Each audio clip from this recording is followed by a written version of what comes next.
अस्सलाम वालेकुम, my name is Rabia Buzar. Welcome back my YouTube channel. I hope कि आप सब ठीक ठाक होंगे, जहाँ भी होंगे खुश होंगे।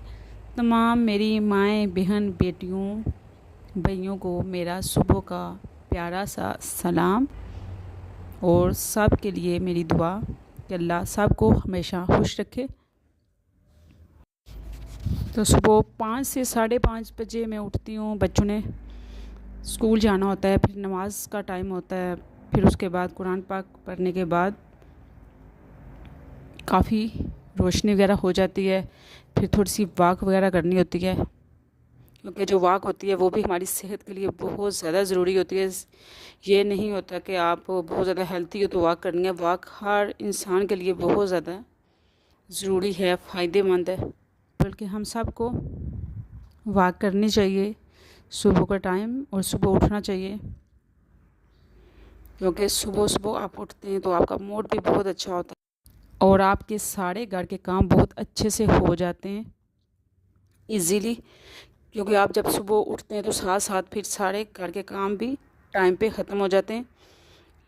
लेकिन जब हम लेट उठते हैं ना, तो फिर हम नाश्ता करते हैं, फिर बहुत ज़्यादा धूप निकल जाती है, घर का जो काम होता है वो करते करते पूरा दिन इसी तरह गुजर जाता है और कोई डिसिप्लिन से काम नहीं होता।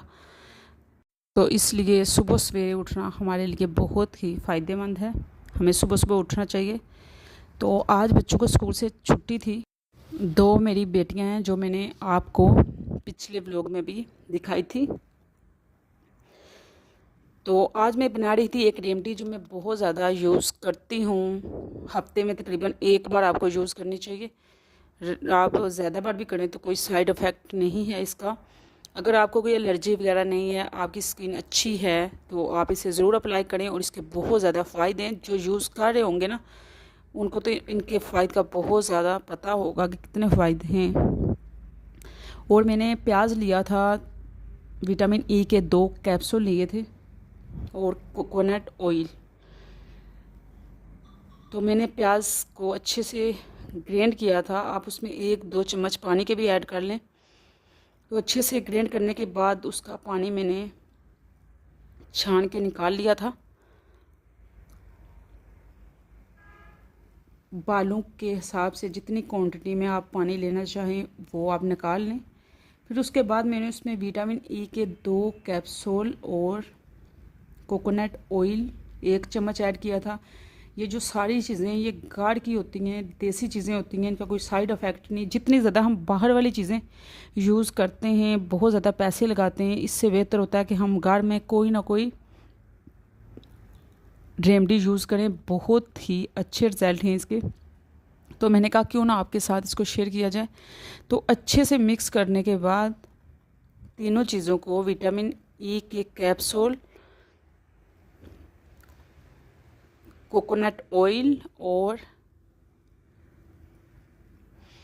प्याज का जो पानी है, उसको अच्छे से मिक्स करने के बाद आप किसी भी स्प्रे बोतल में आप डाल के, खास तौर पे जो बालों के रूट्स होते हैं उसमें आप अच्छे से लगा दें।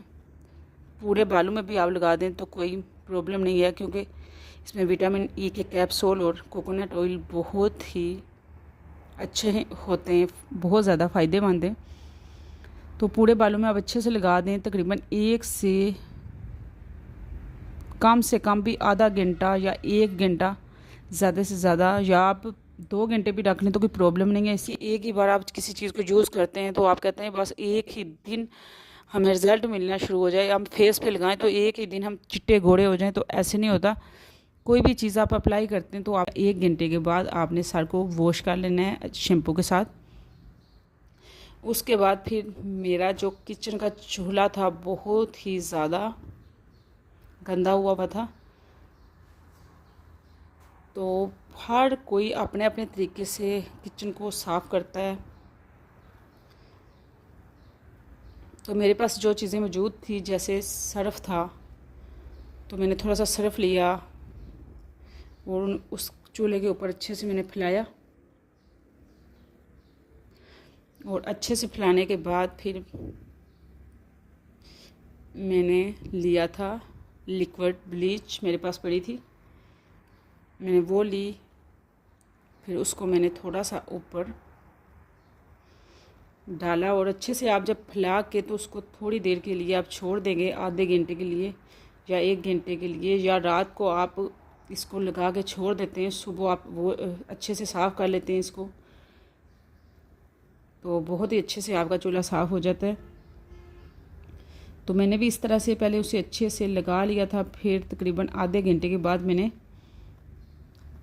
तारों की मदद से उसे थोड़ा थोड़ा साफ़ करना स्टार्ट कर दिया था।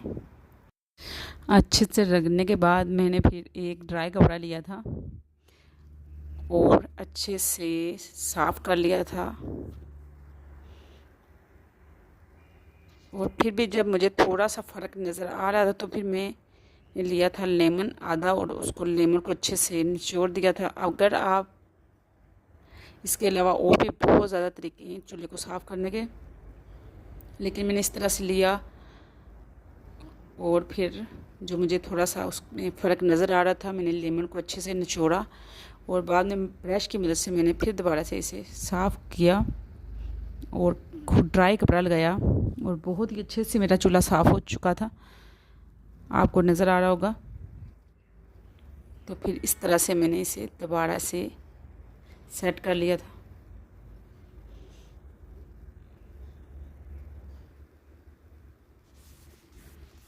बहुत ही अच्छे से मेरा जो स्टोव है, चूल्हा है, बहुत ही अच्छे से नीट और क्लीन हो गया था। तो इस तरह आप कोई भी टोटका यूज़ करके अच्छे से कोई भी जुगाड़ लगा के अपने चूल्हे को अच्छे से साफ़ और क्लीन बना सकते हैं, क्योंकि जो भी किचन है, चूल्हा है, घर की कोई भी चीज़ है, जब वो साफ़ होती है तो बहुत ही अच्छी लगती है और आपको काम करने का दिल भी करता है।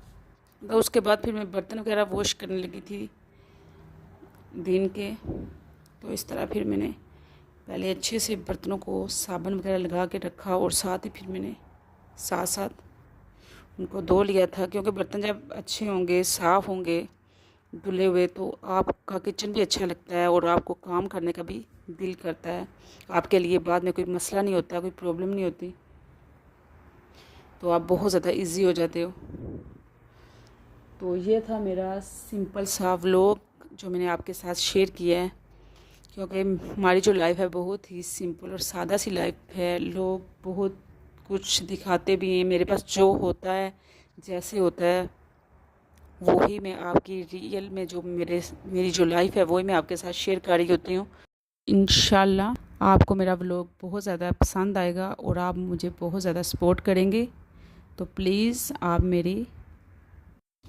मेरी वीडियो को लाइक और शेयर कर दिया करें, चैनल को सब्सक्राइब कर दिया करें। मुझे बहुत ज़्यादा खुशी होती है, बहुत ज़्यादा मेरी हौसला अफजाई होती है। फिर अच्छे से वॉश करने के बाद मैंने इस तरह से जिंक को भी धो लिया था।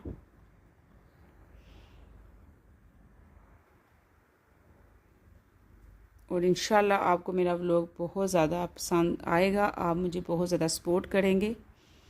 तो सारे काम हमने इस तरह से कर लिए थे क्लियर। और उसके बाद मैंने लेमन काटे थे और लेमन काटने के बाद, नींबू को काटने के बाद मैंने थोड़े से पानी में अच्छे से निचोड़ लिए थे हाथ के साथ, क्योंकि आगे तो सर्दियां आ रही हैं, यही दिन होते हैं, थोड़ा सा काफ़ी मौसम चेंज हो गया है। तो मैंने इस तरह से नींबू को निचोड़ा और फिर उसमें शुगर, चीनी ऐड करके फिर अच्छे से मिक्स करने के बाद मैंने पानी ऐड कर लिया था ठंडा। और इस तरह से मेरा हो गया था, जो काम कंप्लीट हो गया था पूरा। और ये हमारा जो बरामदा था, इस तरह से अच्छे से मैंने वॉश वगैरह किया था, कपड़ा वगैरह लगाया और पूरा घर बहुत ही अच्छा और क्लीन हो गया था। वैसे भी मेरा जो घर है वो ओपन है, मुझे रेगुलर साफ़ करना पड़ता है, बहुत ज़्यादा डस्ट वगैरह होती है। और मशीन वगैरह मैंने लगाई थी, कपड़े वगैरह वॉश करने थे। तकरीबन 2 मंथ हो गए थे, मेरे हस्बैंड चले गए थे, तो उसके बाद फिर मैं घर में अकेली होती हूँ, फिर सारे कामों को देखना होता है। तो मशीन वाले ने मशीन सही की, लेकिन जब वो मशीन छोड़ के सही करके चला गया, बाद में 4000 मैंने उसे पे किया। दोबारा से फिर वही उसका इशू था। फिर मैं फ़ोन करती रही, इसी तरह करते करते 2 मंथ हो गए थे। मैं हाथ से ही कपड़े वॉश कर रही थी और बहुत मसला बना हुआ था। तो अल्लाह का शुक्र है कि अब फिर दोबारा जाके कहीं उसने लड़के को भेजा और मशीन सही हुई। फिर मैंने लगाई और मैंने कपड़े धोए और अल्लाह का शुक्र अदा किया, चलें उसने मशीन तो सही कर दी।